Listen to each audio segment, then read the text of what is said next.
Ya, kita masuk di budaya positif ini, di situ ada perubahan paradigma belajar, disiplin positif, teori motivasi, dukungan dan penghargaan, posisi kontrol guru, kebutuhan dasar manusia, keyakinan kelas, segitiga restitusi. Ya, kita masuk ke yang awal, perubahan paradigma. Nah, di sini Dr. William Glasser dalam kontrol teori untuk meluruskan beberapa miskonsepsi tentang kontrol. Nah, pertama ada ilusi guru mengontrol murid. Nah, di sini biasanya guru selalu yang mengontrol murid. Bagaimana murid yang akan kita ciptakan itu sesuai dari kontrol guru. Jadi nanti di sini itu merupakan miskonsepsi, salah persepsi, ya, salah persepsi di antara guru. Di sini kita mengontrol murid itu biasanya murid itu mau dikontrol. Umpamakan begini, kita punya barang di genggaman, ya, kita punya barang di genggaman. Jadi orang tidak boleh tahu tentang barang yang ada di genggaman kita ini. Seberapa besar niat orang untuk mengetahui isi di dalam genggaman kita, orang tidak akan bisa membuka karena kontrol itu ada dalam diri kita, ya, bukan orang lain yang mengontrolnya. Jadi seberapa pun kuatnya orang, kita akan mempertahankan ini barang yang di dalam ini tidak boleh diketahui oleh orang lain. Ya, nah seberapa kuat pun orang tak akan bisa dia terbuka kecuali atas niat diri kita sendiri untuk membukanya. Nah, atau kita berniat untuk memberitahu kepada orang apa isinya. Nah, jadi yang akan mengontrol diri kita adalah diri kita sendiri, bukan orang lain. Begitu juga ya dengan murid.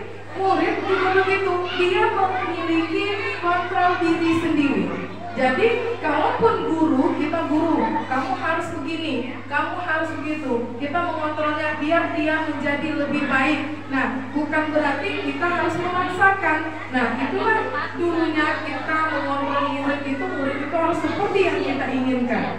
Nah, sementara murid itu memiliki, ya, kontrol diri sendiri. Nah, jadi semua perilaku apapun yang dilakukan murid, dia memiliki tujuan. Bahkan terhadap perilaku yang tidak disukai juga memiliki tujuan. Kemudian ilusi bahwa semua penguatan positif efektif dan bermanfaat. Ya, kalau dulu kita memberikan anak penguatan positif itu efektif dan bermanfaat. Kemudian, ya, untuk itu hanya berlaku dalam jangka waktu tertentu saja, ya. Nah, mungkin murid akan menyadarinya dan akan menolak rujukan kita, atau bisa jadi murid tersebut menjadi tergantung kepada pendapat yang guru berikan, ya. Jadi untuk ilusi bahwa semua penguatan positif efektif dan bermanfaat, nah, itu dulu memang kita mempengaruhi murid melalui itu, ya, positif itu. Kemungkinan murid akan menyadarinya dan kemungkinan juga murid akan bergantung dengan kita. Kemudian ilusi bahwa kritik dan membuat orang merasa bersalah dapat menguatkan karakter. Nah, itu juga menjadi miskonsepsi karena, ya, kritik untuk bersalah itu dapat membuat anak tidak percaya diri, ya. Kadang kala sulit, guru mengidentifikasi bahwa mereka melakukan perilaku ini karena seringkali guru cukup menggunakan suara halus untuk menyampaikan pesan negatif. Nah, ada lagi ilusi bahwa orang dewasa memiliki hak untuk memaksa. Nah, ini lagi nih, kita biasa memaksa anak harus dapat ini, harus dapat itu. Nah, itu merupakan pemahaman yang salah, ya, miskonsepsi di antara kita bahwa anak ini memiliki kodratnya masing-masing, sehingga mereka mampu menciptakan diri mereka sendiri, dan tugas kita sebagai guru adalah hanya sebagai penuntun saja. Kemudian selanjutnya, perubahan paradigma, stimulus respon. Ya, di sini ada stimulus respon dan teori kontrol. Pertama, ada realita bahwa kebutuhan kita ini sama. Dan di teori kontrol, dia mengatakan kalau realita atau kebutuhan kita ini berbeda setiap orang. Nah, selama ini ya, realita itu kita anggap sama. Kemudian semua orang melihat halnya sama. Ya, ketika kita memberikan pelajaran, kita menganggap murid itu mengharapkan hal yang sama. Ternyata setiap orang memiliki gambaran yang berbeda. Di teori kontrol dia mengatakan seperti itu. Kemudian kita mencoba mengubah orang agar berpandangan sama dengan kita. Ternyata di teori kontrol kita berusaha memahami pandangan orang lain tentang dunia. Kemudian perilaku buruk dilihat sebagai suatu kesalahan. Di teori kontrol, ya, semua perilaku memiliki tujuan atau alasan, ya, termasuk perilaku yang tidak baik. Jika anak melakukan kesalahan, dia memiliki tujuan, ya, tujuan atau alasan untuk melakukan sesuatu itu. Kemudian orang lain bisa mengontrol saya, ya. Ternyata di teori kontrol hanya saya yang bisa mengontrol diri saya.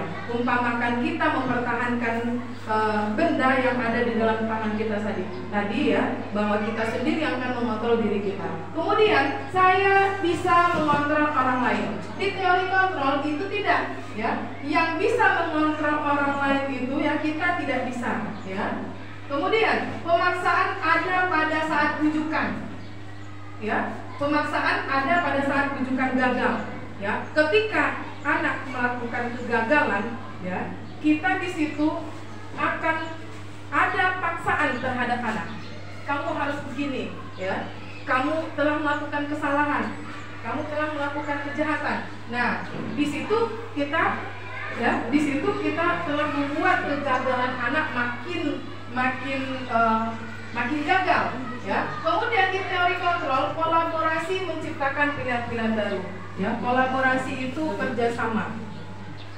Nah, selanjutnya disiplin positif. Nah, ini kita masuk disiplin positif.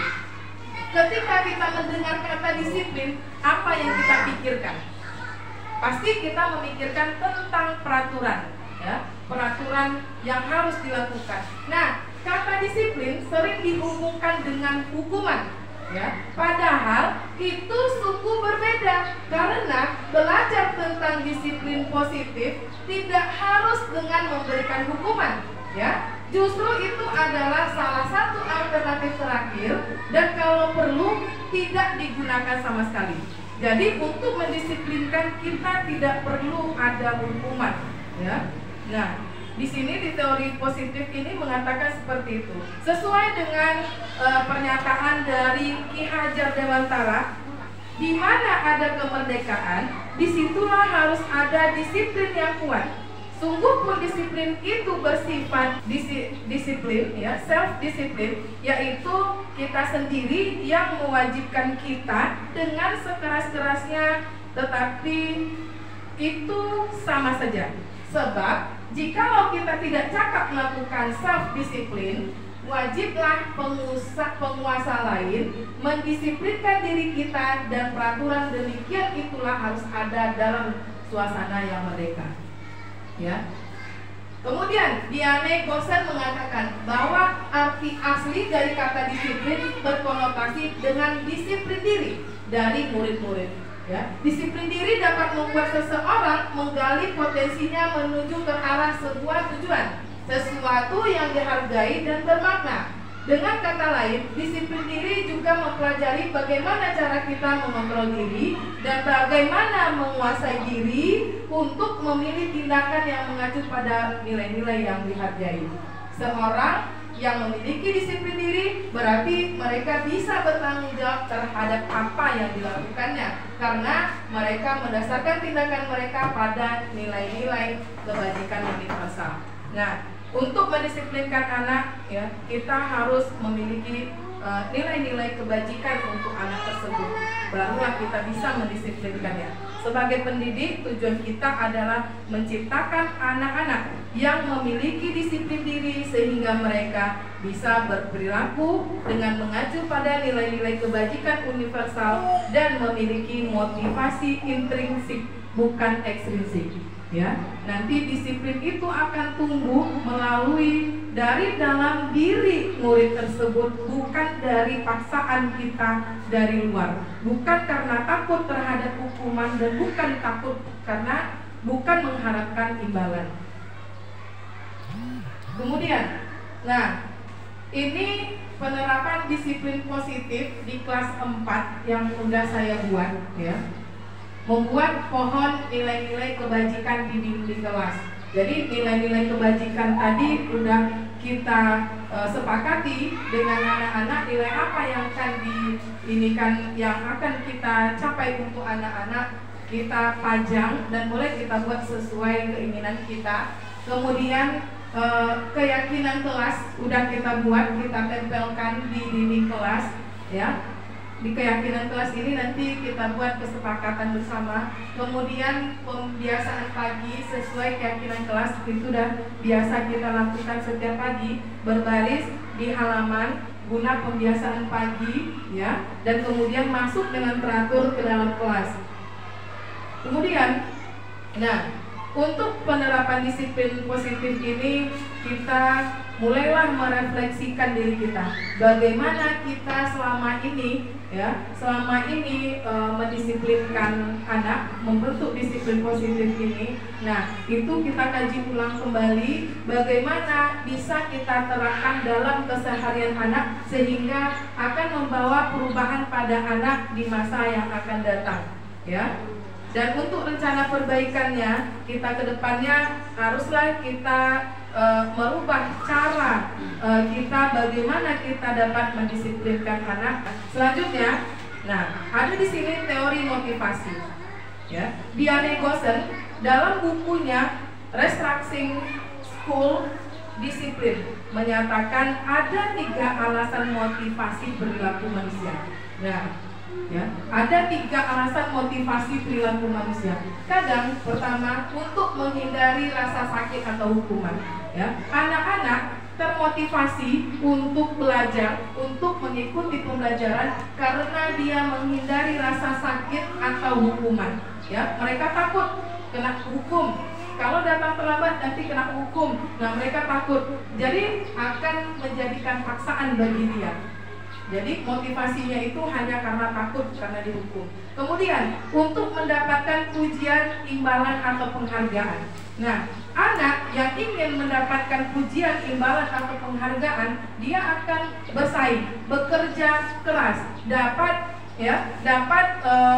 mendapatkan pujian atau imbalan dari kerja yang dia lakukan, ya. Jadi anak tersebut hanya bergantung kepada kita kalau dia mendapatkan pujian atau penghargaan. Dan di sini, ya, 2 motivasi ini akan membuat diri anak tidak berkembang, ya. Jika dia tidak memenuhinya, dia akan merasa tidak percaya diri dan kecewa. Kemudian motivasi yang ketiga untuk menjadi orang yang diinginkan dan menghargai diri sendiri dengan nilai-nilai yang dipercayanya.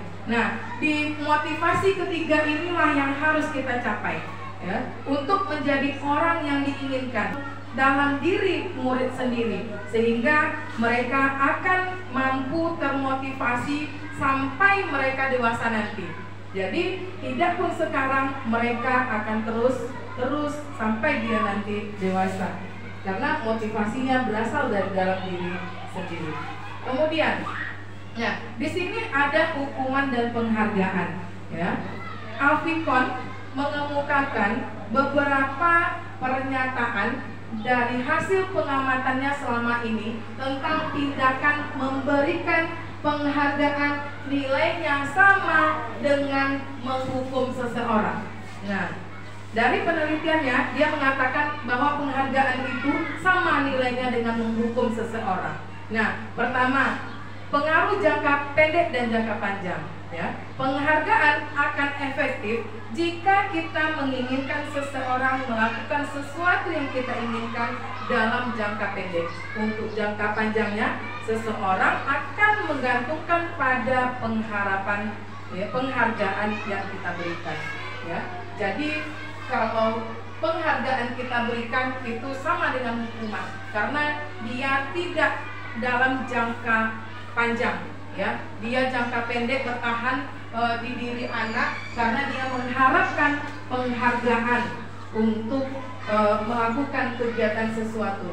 Kemudian penghargaan tidak efektif. Ya, di sini saat mendapatkan penghargaan akan merasa senang. Jika dia tidak sanggup mendapatkannya, maka dia akan kecewa dan berkecil hati. Nah, di situ juga penghargaan ini tidak efektif. Ya. Kemudian penghargaan merusak hubungan. Jadi penghargaan menciptakan persaingan di dalam kelas dan persaingan akan menciptakan kecemasan. Ya, akan merusak hubungan. Penghargaan itu menghukum. Memberikan penghargaan dan hukuman adalah hal yang sama, karena keduanya mencoba mengendalikan perilaku seseorang. Karena pada dasarnya orang tidak suka dikendalikan dalam jangka waktu lama, akan terlihat sebagai hukuman. Kemudian, nah, perbedaan hukuman, konsekuensi, dan restitusi. Ya, di sini nanti kita akan jumpa di dalam budaya positif ini, kita akan jumpa ada hukuman, ada konsekuensi, dan ada juga restitusi. Ya, di sini murid untuk hukuman, ya, murid akan tersakiti. Kemudian kalau di bagian konsekuensi, murid dibuat tidak nyaman. Kemudian di restitusi, murid akan mendapatkan penguatan. Jadi nanti akan berbeda hukuman, konsekuensi, dan restitusi. Ya, di sini murid akan tersakiti. Kemudian murid dibuat tidak nyaman. Kalau di restitusi, murid akan mendapatkan penguatan. Jadi nanti kita harus melakukan restitusi ini untuk tujuan akhirnya. Kemudian untuk hukuman, tidak nyaman untuk waktu tidak jangka panjang. Ya, kalau konsekuensi tidak nyaman untuk waktu jangka pendek. Kemudian restitusi menguatkan murid dalam jangka panjang. Kemudian ya, hukuman. Pada hukuman murid membenci peraturan. Kalau di konsekuensi murid akan menghormati peraturan. Kalau di restitusi murid menghormati dirinya dan orang lain. Nah, itulah perbedaannya. Ya, murid akan membenci peraturan. Konsekuensi murid akan menghormati peraturan. Kemudian pada restitusi, nah, murid akan menghargai dirinya sendiri dan orang lain. Kemudian hukuman mendorong menyalahkan diri, ya. Kemudian kalau konsekuensi, ya, di situ mendorong kepatuhan. Kalau restitusi mendorong disiplin positif. Kemudian pada hukuman modelnya model paksaan. Kalau di konsekuensi modelnya stimulus respon, ya, memberikan respon positif. Kemudian pada restitusi model teori kontrol, ya, teori kontrol yang seperti yang kita tadi diungkapkan oleh Diane Gosen. Kemudian pada hukuman, ya, konsep diri itu buruk. Kemudian pada konsekuensi konsep diri itu baik. Pada restitusi konsep diri itu kuat. Nanti akan terlihat, ya, perbedaannya pada saat penerapan. Hukuman bagaimana, konsekuensi bagaimana, restitusi bagaimana, ya. Karena hukuman ini adalah level yang negatif, ya. Konsekuensi itu netral, restitusi itu positif. Jadi yang akan kita tingkatkan, tujuan akhir kita adalah budaya positif dengan menerapkan restitusi. Kemudian selanjutnya, nah, posisi kontrol manusia, ya. Ada 5 posisi kontrol manusia. Ada sebagai penghukum, ada pembuat rasa bersalah, ada teman, ada monitor atau pemantau, ada manajer. Nah, di sini kita ulas dari pertama dulu, dari tingkat posisi kontrol manusia yang paling rendah. Nah, kita sebagai guru harus memiliki posisi kontrol ini. Yang pertama pada penghukum. Seorang penghukum biasanya menggunakan hukuman fisik, ya, fisik dan verbal. Nah, guru posisi penghukum akan berkata, patuhi aturan saya atau awas. Kemudian, kamu selalu salah. Nah, itu kata-kata yang biasanya kita berikan saat kita menghukum anak. Kemudian, yang kedua, pembuat rasa bersalah. Nah, pada posisi ini biasanya guru akan bersuara lebih lembut, ya. Biasanya akan membuat orang lain merasa tidak nyaman, bersalah atau rendah diri karena perbuatannya, ya. Nah, orang akan merasakan bersalah karena kita. Nah, inilah kalimatnya. Ibu sangat kecewa sekali dengan kamu. Nah, gimana coba? Kamu, kalau orang tua kamu tahu kamu berbuat negatif. Nah, di situ akan membuat anak merasakan kalau dia bersalah. Nah, tingkat ini, ya, penghukum dan membuat rasa bersalah ini adalah tingkat yang paling kontrol manusia yang paling rendah. Kalau bisa jangan digunakan, ya. Kalau dapat nanti kita masuk ke teman. Coba kita ulas di bagian posisi kontrol teman. Guru pada posisi ini tidak akan menyakiti murid, namun akan tetap berupaya mengontrol murid melalui persuasi. Nah, kalimat yang biasa digunakan, ayo bantulah demi bapak ya. Ya sudah, kali ini tidak apa-apa. Berarti nanti ibu bantu bereskan masalahnya. Nah, itu nanti itu kita sebagai teman. Jadi kita membuat anak tidak akan menyakiti dirinya. Kemudian pada posisi monitor atau pemantau. Nah, di sini pun, ya, seorang pemantau sangat mengandalkan stiker, penghitungan, catatan, data yang dapat digunakan sebagai bukti atas perilaku seseorang. Nah, biasanya kita menyuruh anak, ya, mengontrol anak ini, kita kalau kamu dapat mengerjakan ini, ibu akan kasih stiker. Itu biasanya di SD, ya. Nah, kalaupun kita begini, kita di TK. Kalau kita di SD kadang kalau kamu mendapatkan ini, kamu ibu kasih hadiah. Nah, itu kita menerapkan stiker atau hadiah untuk anak. Kemudian kalimat apa yang kita gunakan saat memantau ini? Apa yang telah kamu lakukan? Nah, sanksi atau konsekuensi apa? Nah, itu. Jadi di monitor ini kita hanya memantau, ya. Kemudian posisi yang paling tinggi adalah posisi manajer. Seluruh kita harus mampu mencapai posisi manajer ini, karena posisi manajer ini sudah paham bagaimana dia menerapkan posisi kontrol menjadi teman dan menjadi monitor, ya. Kalau penghukum dan pembuat rasa bersalah ini kalau dapat ditinggalkan saja. Kemudian pada posisi manajer ini, di mana guru berbuat sesuatu bersama dengan murid, ya, mempersilahkan murid mempertanggungjawabkan perilakunya, mendukung murid agar dapat menemukan solusi atas permasalahannya sendiri. Nah, di sini biasanya kalimat yang kita gunakan, apa yang kita yakini, apakah kamu meyakininya? Nah, apa rencana kamu untuk memperbaiki hal ini? Jadi anak, ya, jika anak melakukan kesalahan, ya, kita jangan langsung menghukum. Seperti datang terlambat, tidak boleh langsung menghukum, ya. Kemudian membuat rasa bersalah juga itu kalau dapat dihindarkan. Dan yang harus kita lakukan adalah pada posisi teman, monitor, dan manajer. Manajer inilah tingkat paling tinggi yang harus kita capai sebagai guru, karena manajer inilah dia sudah memahami bagaimana posisi sebagai teman dan posisi sebagai pemantau. Kemudian selanjutnya, nah, untuk memenuhi, untuk mengontrol, memotivasi dan membuat disiplin positif ini dapat berjalan dengan baik, ya, kita harus mengetahui dulu kebutuhan dasar manusia. Kebutuhan dasar manusia ini ada 5, ya. Pertama, kebutuhan bertahan hidup. Di sini bersifat fisiologis seperti kesehatan, makanan, ya, rumah. Nah, itu bersifat fisiologis. Kemudian kebutuhan untuk diterima cinta dan kasih sayang bersifat psikologis.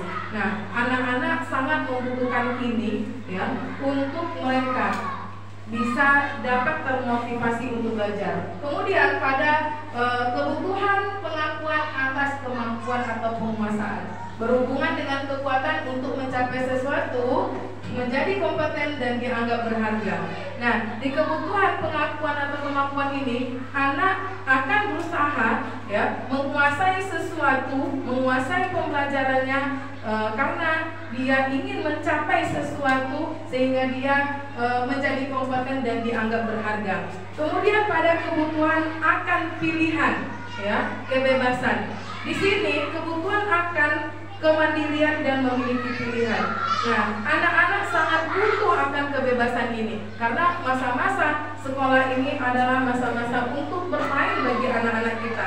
Ya, di dalam belajar kita bawa anak bermain sambil belajar. Nah, kemudian kebutuhan untuk merasa senang, ya, kebutuhan untuk mencari kesenangan, bermain dan tertawa. Disinilah anak-anak kita buat bagaimana suasana belajar itu ceria, bahagia, dan mereka bisa tertawa lepas. Nah, mengapa keyakinan kelas? Kenapa namanya keyakinan kelas? Bukan peraturan kelas saja, ya, tidak peraturan kelas lagi. Kalau peraturan itu dianggap suatu yang menakutkan karena nanti akan ada hukuman untuk yang melanggar peraturan. Tapi kalau keyakinan, bagi yang melanggarnya, mereka akan menerima konsekuensi. Karena konsekuensi itu berasal dari diri mereka sendiri nanti akan memperbaikinya. Nah, di sini seseorang akan lebih tergerak dan bersemangat untuk menjalankan keyakinannya daripada hanya sekedar mengikuti serangkaian peraturan tertulis tanpa makna. Ya. Murid-murid pun demikian, mereka perlu mendengarkan dan memahami arti sesungguhnya tentang peraturan-peraturan yang diberikan. Apa nilai-nilai kebajikan di balik peraturan tersebut, apa tujuan utamanya, dan menjadi tidak tertarik atau takut sehingga hanya sekedar mengikuti serangkaian peraturan-peraturan yang mengatur mereka tanpa memahami tujuan mulanya, tujuan mulianya, ya. Jadi kalau peraturan kita hanya menekankan anak harus ikut ini, harus ikut itu, kalau tidak mengikuti akan dapat hukuman. Nah, kalau konsekuensi tidak, konsekuensi akan membawa perubahan dari dalam diri mereka sendiri. Jadi kalau kita tetapkan, kita susun keyakinan kelas di kelas kita, mereka saat melanggarnya, mereka sudah tahu sendiri konsekuensi apa yang mereka terima. Ya, sebagai contoh, kita membuat keyakinan kelas berbaris dengan tertib ketika masuk kelas dengan teratur. Nah, di situ nanti anak akan masuk. Jika anak dorong-dorongan, apa yang terjadi? Nah, itu akan kita terapkan ke anak. Jadi keyakinan kelasnya harus kita siapkan mereka kalau dia melanggar akan menerima konsekuensi, bukan hukuman. Nah, itu tadi perbedaan konsekuensi, hukuman, dan restitusi yang sudah kita bahas selama tadi. Nah, di sini pembentukan keyakinan kelas. Nah, pertama, keyakinan kelas ini bersifat abstrak daripada peraturan yang lebih rinci dan konkret. Ya, dia bersifat abstrak, tidak nyata. Yang ada hanya di dalam pikiran anak-anak. Jika dia melanggar peraturan ini, dia akan menerima konsekuensi apa yang akan diterimanya. Kemudian keyakinan kelas ini berupa pernyataan-pernyataan universal. Ya, dia merupakan pernyataan-pernyataan yang positif, ya, tidak negatif. Nanti di dalam keyakinan kelas ini bahasanya tidak pakai, ya, tidak boleh terlambat, tidak boleh membuang sampah sembarangan, tidak. Bahasa dalam keyakinan ini kita buat bahasa dalam bentuk positif. Nah, bagaimana bahasa positif itu? Nah, semua siswa datang tepat waktu. Jadi tidak lagi menggunakan kata tidak. Tidak itu adalah kata negatif. Kemudian hendaknya tidak terlalu banyak sehingga mudah diingat oleh semua warga sekolah. Kelima, sebaiknya sesuatu yang dapat diterapkan di lingkungan tersebut, ya. Yang kita buat itu adalah sesuatu yang dapat kita terapkan di lingkungan kita. Kemudian, 6, semua warga kelas hendaknya ikut berkonstruksi dalam pembuatan keyakinan kelas lewat kegiatan curah pendapat. Jadi nanti untuk menyusun keyakinan kelas ini kita harus sepakat bersama-sama, tidak mulai dari kita sendiri, ya. Kalau kita mengatakan, oh anak begini, kamu harus ikut, itu termasuk peraturan. Tapi kalau keyakinan kelas, yang akan menyusunnya adalah anak itu sendiri bersama dengan kita, dan yang akan melaksanakannya adalah kita semua. Kemudian, berusaha meninjau kembali keyakinan kelas dari waktu ke waktu. Jadi nanti keyakinan kelas itu akan kita tinjau lagi dari waktu ke waktu. Nah, di sini pengalaman penerapan menyusun keyakinan kelas sudah kami buat di kelas 4, ya.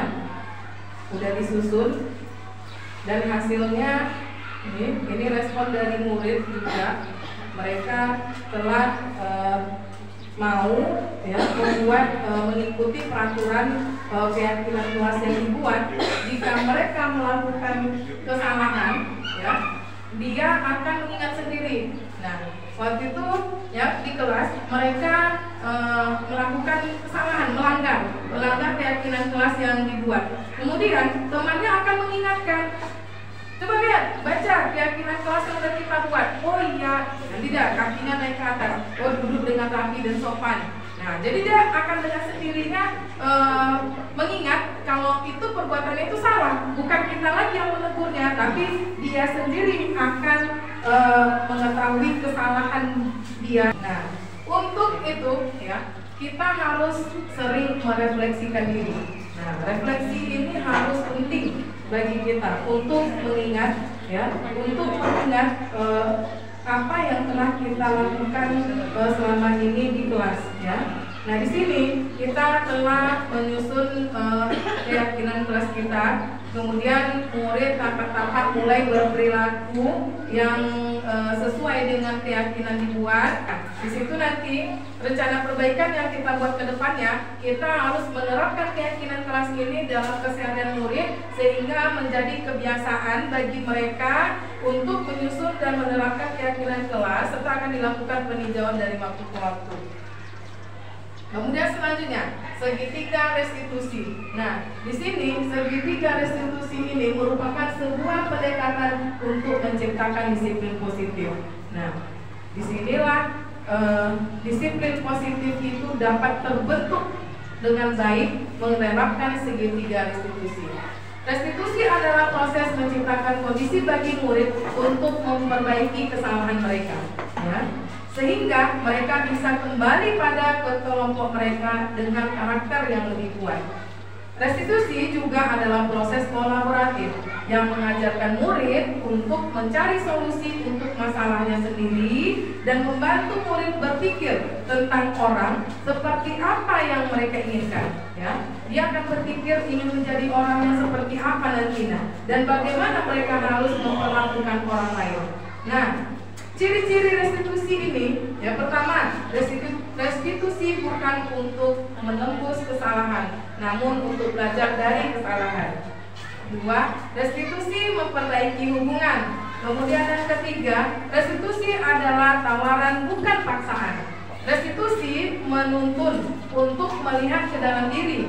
Restitusi adalah mencari kebutuhan dasar yang mendasari tindakan. Kemudian restitusi diri adalah cara yang paling baik. Restitusi fokus pada karakter bukan tindakan. Kemudian restitusi ini adalah menguatkan, ya. Kemudian restitusi fokus pada solusi. Dan selanjutnya restitusi mengembalikan murid yang berbuat salah pada kelompoknya. Nah, restitusi ini ada 3 tahapan. Dia membentuk segitiga, ya. Ada 3 tahapan yang akan dilakukan untuk mengatasi permasalahan yang dibuat oleh anak. Sesi pertama, menstabilkan identitas. Nah, di sini kita semua akan melakukan hal terbaik yang bisa kita lakukan. Bagian ini bertujuan untuk mengubah identitas anak dari orang yang gagal karena melakukan kesalahan menjadi orang yang lebih sukses. Nah, contoh pertanyaan yang biasa kita lakukan pada sesi menstabilkan identitas ini ialah berbuat salah. Berbuat salah itu tidak apa-apa, tidak ada manusia yang sempurna. Nah, kita bisa menyelesaikan ini. Bapak atau ibu tidak tertarik untuk mencari siapa yang salah, tapi bapak atau ibu ingin mencari solusi dari masalah ini. Nah, di sini kita menstabilkan identitas anak dengan cara mencari solusi. Kita tidak boleh mengulang lagi apa kesalahan-kesalahan anak, tapi yang akan kita cari adalah solusinya.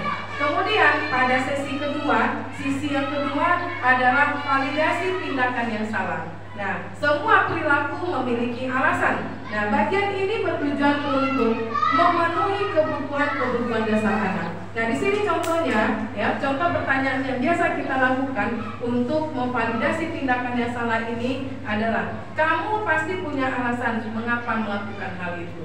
Nah, di situ. Jadi anak tidak kita marahkan karena dia melakukan kesalahan, tapi kita berusaha untuk dia memvalidasi tindakan yang salah, mengingat kembali apa sebetulnya alasannya dia melakukan sesuatu.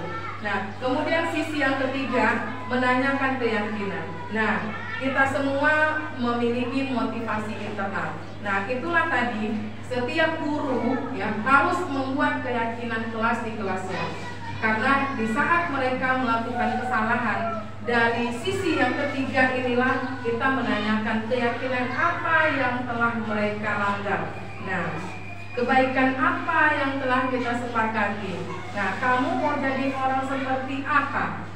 Apa nilai-nilai yang sudah kita sepakati? Nah, jadi nanti di posisi restitusi yang ketiga ini kita kembali kepada keyakinan yang sudah kita buat. Nah, dengan sekolah begitu juga keyakinan sekolah yang kita buat. Nah, jika warga sekolah melakukan kesalahan, kita hanya menggunakan segitiga restitusi ini, ya.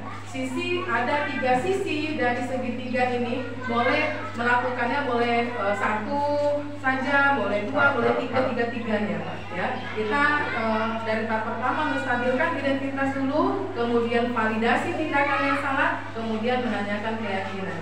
Nah, ini pun sudah saya terapkan di kelas.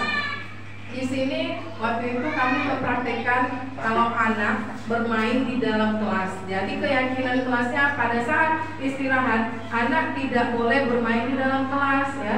Jadi keyakinan kelasnya kami buat di situ saat istirahat murid-murid berada di luar kelas. Nah, ternyata ada 1 orang murid ya bermain di dalam kelas. Nah, ini skenario yang dibuat mempraktikkan segitiga restitusi saja. Nah, waktu itu ada anak bermain di dalam kelas.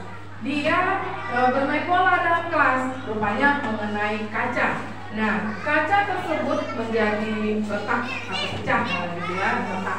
Kemudian, nah, bagaimana cara kita untuk mengatasi permasalahan ini? Anak tidak bisa langsung kita salahkan. Nah, kita beranjak dari sisi awal segitiga restitusi, menstabilkan identitas dulu.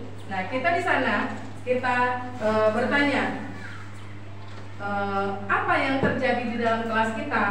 Kemudian dia menjawab kacanya pecah, Bu. Nah, gitu. Jadi kenapa bisa terjadi seperti itu? Nah, karena main di dalam kelas, Bu.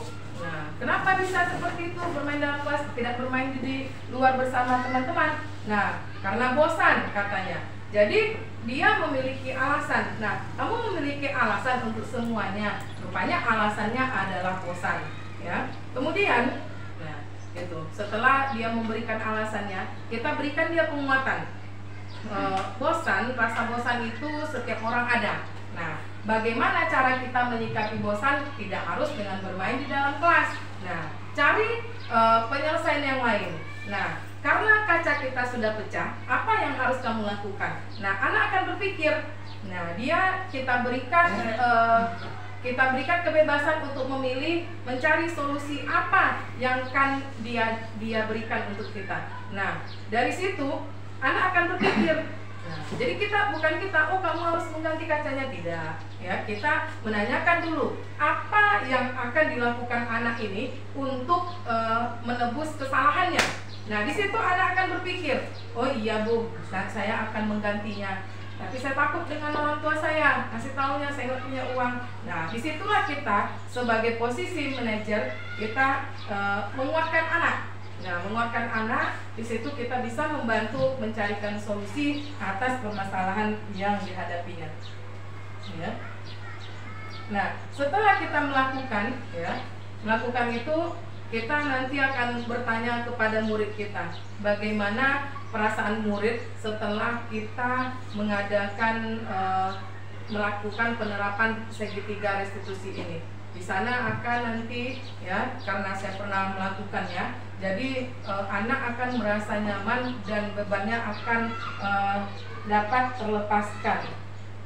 Kemudian selanjutnya, setiap kegiatan yang kita lakukan, kita harus membiasakan untuk merefleksi diri, bagaimana kita dapat menerapkan restitusi ini untuk menyelesaikan permasalahan yang terjadi di kelas, mampu membawa perubahan terhadap diri anak, dapat bebas memilih, mencari solusi sendiri atas permasalahan yang sedang dihadapinya, sehingga anak akan tumbuh menjadi pribadi yang bertanggung jawab dan memiliki nilai-nilai kebajikan yang berasal dari dirinya sendiri tanpa ada tekanan dan paksaan dari orang lain.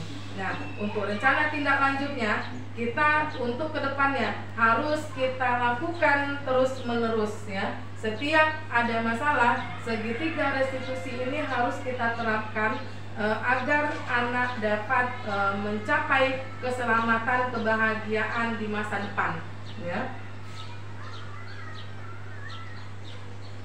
Nah, di sini boleh bertanya, jika ada yang mau bertanya silahkan. Ada yang mau ditanya?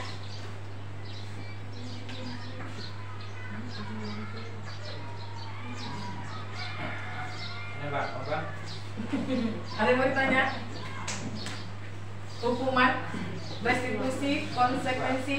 Jadi tentang hukuman kan Bu. Jadi kalau seandainya contohnya siswa itu telat datang ke kelas kita untuk mengikuti belajar mengajar kan, jadi kita nggak boleh pakai hukuman kan. Itu konsekuensinya itu gimana jadinya Bu? Sebagai guru. Nah itu yang saya jawab Terima kasih atas pertanyaannya Pak Haji. Nah, di sini bukan berarti hukuman ini memang harus kita hindari. Nah, gitu. Jadi kita harus membuat dulu. Nah, itulah tujuan pertamanya, membuat keyakinan kelas. Dari keyakinan kelas ini, anak nanti akan mendapatkan, jika dia melanggar akan mendapat konsekuensi. Seandainya Pak Haji membuat begini, jika datang tepat waktu, kita sepakati konsekuensi apa yang akan mereka terima. Kalau seandainya Pak Haji di situ sepakat dengan anak-anak, jika konsekuensi yang ini kamu langgar, orang tua kamu bapak panggil, anggapnya begitu Nah, jadi nanti mereka kan mengingat, oh iya, kita udah sepakat kemarin, kalau kita melanggar peraturan ini, orang tua kita akan dipanggil. Nah gitu. Jadi mereka sendiri yang akan menyadarinya begitu. Jadi kalau hukuman, memang dari teori-teori ini, teori yang dibuat Gaston tadi nah Diane Gosen, dia membuat teori itu dari hasil ke lapangan, di lapangan. Kalau penghukum ini, dia akan membuat anak menjadi lebih tidak percaya diri. Nah, kecuali nanti kita buatnya di situ, kalau seandainya tindakan mereka ini tidak bisa kita bina lagi, mungkin itulah nanti akan jatuh ke hukuman. Jadi di keyakinan kelas ini tidak bisa diterapkan oleh anak, tidak bisa dilakukan barulah nanti konsekuensinya, dia tidak hukuman lagi namanya, tapi konsekuensi. Jadi Pak Haji nanti kalau untuk di dalam kelas kalau kita buatlah keyakinan kelas ini, kita coba kita cobakan saja, kita buat keyakinan kelas pada anak ini. Jadi kita kan udah membuat peraturan nih, keyakinan kelas ini tetap peraturan juga, tapi tidak menghukum. Nah, di sini bunyinya saja tidak menghukum, konsekuensi itu sama seperti hukuman juga, tapi dia tidak membebani anak. Nah, dia membebani anak dalam jangka psikisnya, tidak fisiknya. Kalau hukuman biasanya anak datang terlambat, kita suruh dia push up, ya kan? Nah itu kan dia menyakiti fisiknya. Tapi kalau konsekuensi psikisnya, jadi kita akan menjangkau anak pada segi psikisnya. Jadi nanti coba kita terapkan keyakinan kelas, kita bentuk, Pak Haji kan wali kelas tuh, kita buat keyakinan kelas. Apa mau kalian? Kita bisa bertanya ke anak. Nah itu, apa mau kalian? Kalian mau belajar bagaimana? Nah, jadi apa keyakinan kelas yang akan kita buat? Nah, kita bisa bilang gitu. Jadi anak nanti, Pak, aku belajarnya malas begini. Nah, apa yang kamu inginkan? Nah, gitu seandainya ya. Nah, jadi apa keyakinan yang akan kita buat? Pak, kami maunya begini. Jadi nanti kita bisa bicarakan dengan anak bagaimana yang mereka inginkan dan bagaimana keinginan itu bisa kita ikutkan sesuai dengan nilai-nilai kebajikan yang ada pada diri anak dan lingkungan kita ini. Jadi nanti usahakan membuat keyakinan kelas dulu. Jadi seandainya mereka masih melanggar, konsekuensinya kan tidak ada. Jadi kan aturannya udah ada. Mereka udah menyadari sendiri kalau seandainya mereka melakukan, orang tuanya harus datang. Jadi kita memang harus memanggil orang tuanya karena udah sepakat bersama-sama. Kalau peraturan saja yang kita buat seperti ini, anak kan taunya datang harus cepat waktu. Lihat ini, kan itu hanya peraturan. Peraturan-peraturan yang harus diikuti. Nah kalau tidak datang kena hukum, udah lari aja kok di lapangan. Nah gitu. Dia kan itu cuma fisik, alah cuma ini aja. Jadi kalau kita udah sepakat, berarti kan kita udah sama-sama menyepakati. Apalagi anak SMA udah besar-besar kan, dia udah paham.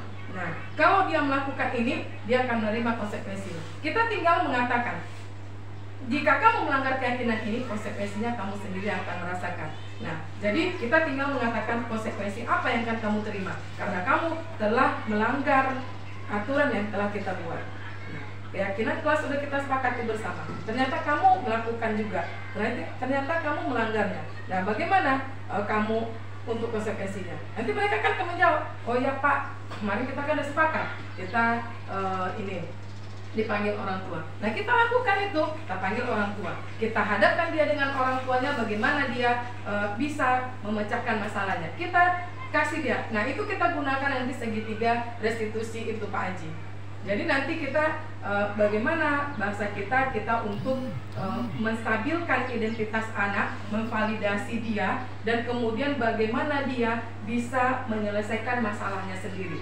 Jadi jangan kita lagi. Nanti kan ini biasanya gitu, yang menyelesaikan masalahnya kita.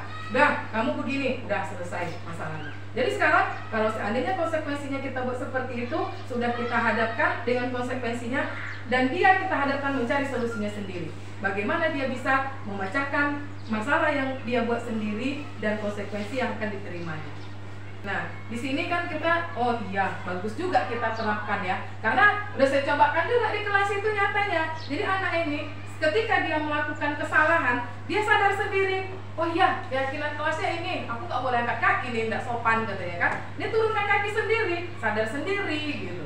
Karena ini kan teori-teori dari Ki Hajar Dewantara, filosofi Ki Hajar Dewantara. Disiplin itu harus ada pada diri kita sendiri. Kalau diri kita sendiri tidak bisa menerapkan disiplinnya, maka penguasalah yang akan memberikan disiplin itu.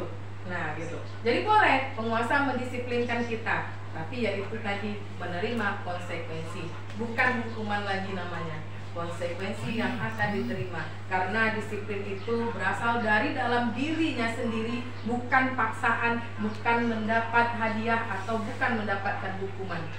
Ya, terima kasih atas perhatiannya dan waktunya untuk disiplin positif ini.